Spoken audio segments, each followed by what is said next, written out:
Magandang tanghali guys. Magluto tayo ngayon ng meatballs with mushroom or bola-bola kung tawagin. Ayan guys. Sa isang lagayan, ilagay po natin ang beef. Ayan, lagyan po natin ng carrots. Grinded na po siya. Lagyan ko rin po ng onion leaves. Ayan. At ang mga special na panimpla katulad ng paminta, konting asin, at saka ng lagyan oyster sauce. Ayan guys, at lagyan din natin itong magic sabor na pampalasa.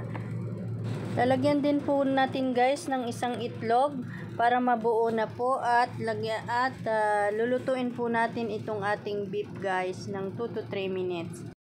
Pagkaluto natin guys, atin po itong palamigin, at pagka malamig na po, lagyan natin ng itlog. Yan guys, isang itlog at saka harina.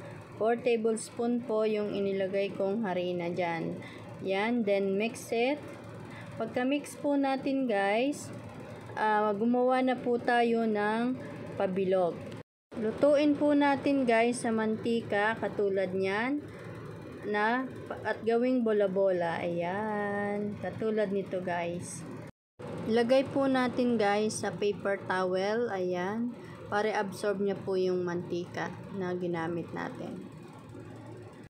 Then guys, pag naluto po natin lahat, ay mag-uumpisa na po tayong gumawa ng sauce. Tikman na po natin itong aking nilutong bola-bola.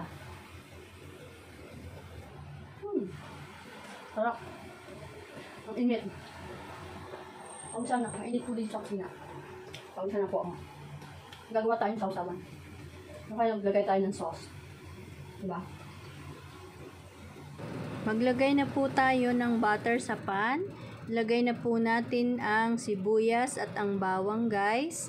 Ayan, isunod na rin po natin itong mushroom at atin pong titimplahan ng spices. Yan, mga pampalasa guys, katulad ng oyster sauce at paminta. Haluin natin guys at lagyan po natin ng nor at water.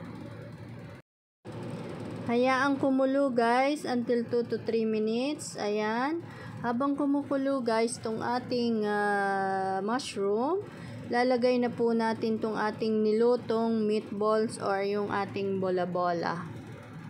Lagyan po natin ng slurry, cornstarch with water. And then, pampalapot guys. Then, boiled for 1 minute. Then, okay na po itong ating meatballs with mushroom guys. Thank you so much. Na guys, yung aking nilutong bola-bola meatballs with mushroom. Oh my god, very nice. Yes, first time kong gumawa nito guys. Kaya we will taste it. Kain tayo guys. Finally, makakain na tayo guys. First bite. Sarap. Thank you so much.